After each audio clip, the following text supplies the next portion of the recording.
My name is Alex, and I was 17 the summer this happened. I worked nights at a rundown pizza place on the edge of town. The pizza was awful.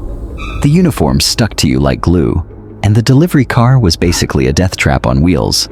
But it was work, and that was enough. Most nights were quiet, almost painfully so. Then one night, I got an order that changed everything. The tablet buzzed with a large sausage and olive pizza. Weird, because we almost never carried olives. The address was far beyond our normal delivery zone, a lonely stretch past the last streetlights, and the printed instructions were strange. Park on the side street, walk through the backyard, knock only at the back door. My manager, Ryan, shrugged and told me to take it. I grabbed the pizza, typed the directions into my phone, and drove off. The streets were empty, eerily silent. No cars, no lights, only shadows stretching across the asphalt. Every rustle in the bushes made me flinch. By the time I pulled up behind the house, the yard was overgrown, the fence sagging, the windows dark. I followed the instructions, creeping through the grass toward the back door, pizza in one hand, flashlight in the other. I knocked once, nothing. Twice, still nothing. Then the curtain in the window twitched. My heart slammed. Someone was inside. Before I could react, two unmarked cars slid up behind mine. A man stepped out, showing a badge, undercover. He told me to stay put. More officers appeared, moving silently around the house, circling, checking windows, never knocking. My stomach dropped. Something terrible had to be happening. An officer crouched beside my car. He glanced at the pizza, then said the house was under investigation and I needed to leave. I obeyed, but my mind raced. Whoever had been inside, what had they been planning? Had I been bait?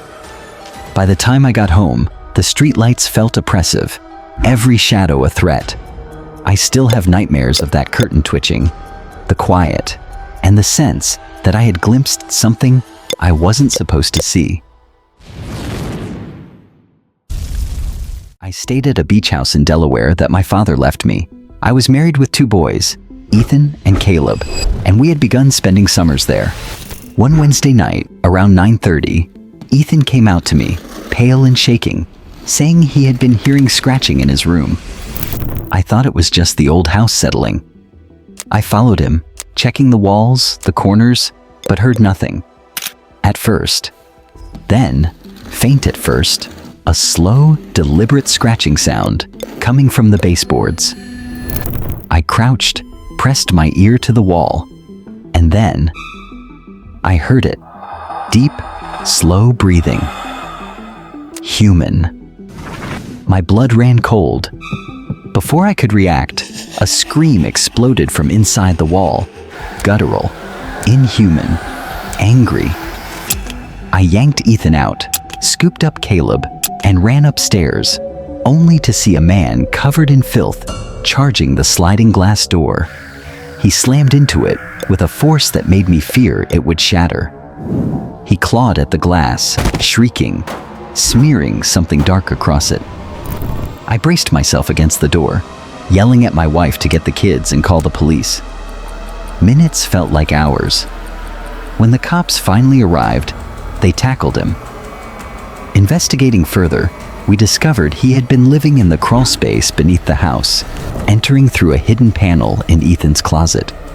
He had been watching us, stealing food, and planning to hurt us that night. Even after the house was sealed, the memory of him pressing against the glass, screaming, stayed with me. Some nights, I can still hear the scratching in my dreams.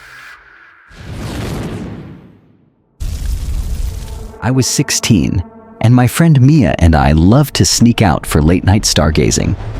One July night, we biked past the edge of town to a wide, empty field. No buildings, no fences, nothing but grass and stars.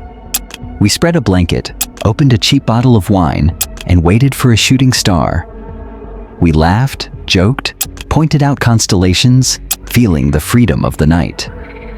Hours passed. I leaned back and closed my eyes for a few seconds. When I opened them, Mia was gone. Her bike was gone. I spun around, calling her name, but the field was empty. Panic rose in my chest. The stars seemed dimmer, the air colder. My phone said 3 a.m., though it felt like only minutes had passed. I raced home, crying, my mind reeling. The next morning, Mia texted me, "Where did you go last night?" She had vanished too, claiming she had been alone. Both of us remembered calling each other, yet neither of our phones held any missed calls. To this day, neither of us understands what happened.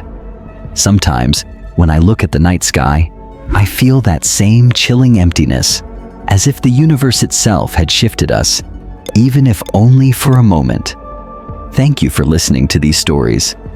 If you enjoyed them, make sure to like, comment, and subscribe to Unwell Tales, where the strange, the eerie, and the unexplained are always waiting.